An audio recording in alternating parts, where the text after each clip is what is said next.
Sa iba pang balita, kumbinsido ang Kamara na lalong magpapalakas sa impeachment case laban kay VP Sara Duterte ang isinampang kaso ng National Bureau of Investigation sa Department of Justice. Ayon po sa mga mababatas, may malakas na ebidensya ang NBI at mayroon ding video na nagpapakita na si VP Sara nagbabanta sa first couple at kay House Speaker na batayan para magsampahan siya ng kasong kriminal. Buong detalye sa live report ni Vic Somenta. Vic. Ali, plano ngayon ng 11 congressman prosecutors na kunin ang tulong ng National Bureau of Investigation o NBI para sa karagdagang mga ebidensya na gagamitin sa unang article of impeachment na isinampa laban kay Vice President Sara Duterte na may kaugnayan nga sa pagbabanta sa buhay ng Pangulo, sa unang ginang at sa Speaker ng mababang kapulungan ng Kongreso.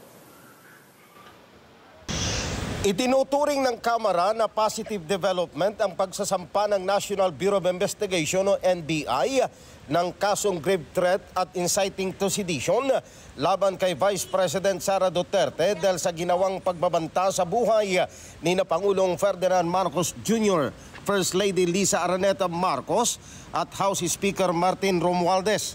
Sinabi ni House Assistant Majority Leader at isa sa mga congressman prosecutor sa impeachment case laban kay VP Sara, si ako Bicol Party List Representative Jill Bungalon, na mayroong nakitang malakas na ebidensya ang NBI. First and foremost, this is a positive development, no?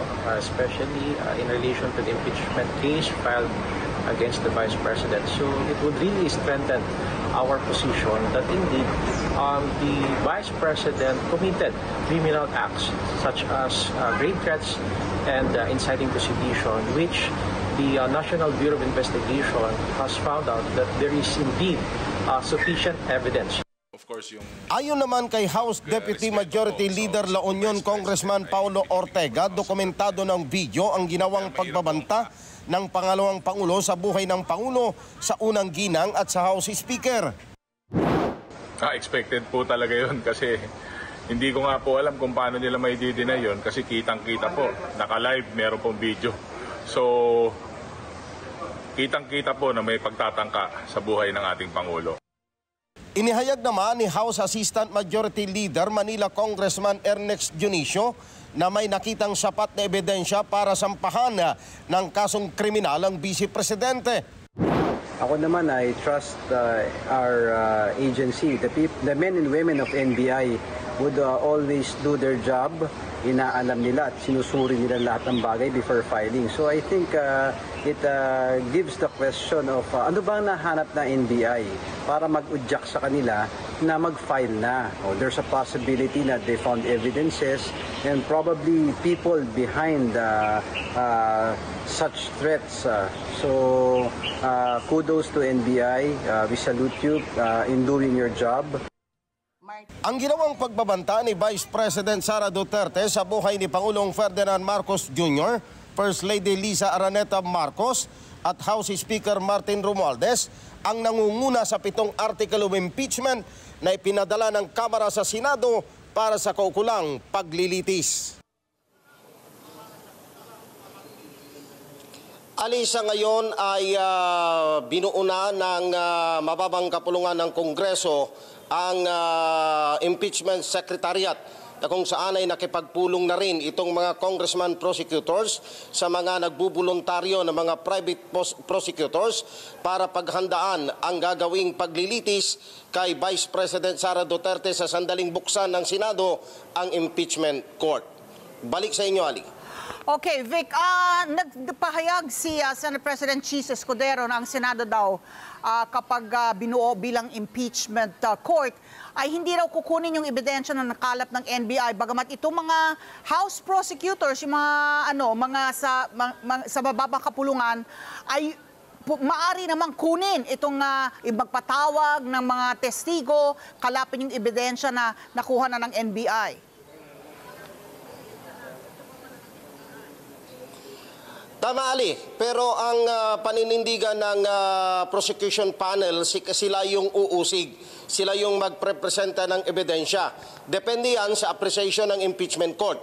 Pero ang paninindigan nitong mga prosecutor congressmen, 7 yung article of impeachment. Isa lang dyan na mailusot nila ay inaasahan nila na magkakaroon ng conviction. So patuloy yung kanilang ginagawang paghahanda dahil 7 naman yung article of impeachment. Isa lang dyan daw ang dapat nilang ilusot, Ali. Naintindihan ko kasi yung kasong grave threats, no? Yung malubhang pagbabanta na ginawa, yun nga binabanggit natin, no? Isa sa 7 articles of impeachment, yung ginawa niyang pagbabanta laban kay sa first couple at sa House Speaker. Pero yung sinampa sa kanyang reklamong inciting to sedition, ano naman yun? Vic? Kabilang din yun, Ali, kasi kung titignan mo yung definition ng Article 1, yung inciting to sedition, kabilang pa rin doon sa doon sa impeachable offenses. Pasok pa rin siya, kaya doon nila ginaguide ngayon yung kanilang gagawing pag-prosecute kay Vice President Sara Ali. Oo. So, ang paliwanag, I think, no, na yung mga pahayag niya nabanta sa public order. Kasi ang pagkakaintindi ko nung una, Vic, is yung talagang meron siya mga pahayag na nag-uudyok, na mag-alsa ang mga Pilipino. Yung pala ay parang kung mga pahayag mo ay talagang nababagabag, nagugulo yung public order, yan pala ay elemento na rin ng inciting to sedition. Vic, ganun ba yun?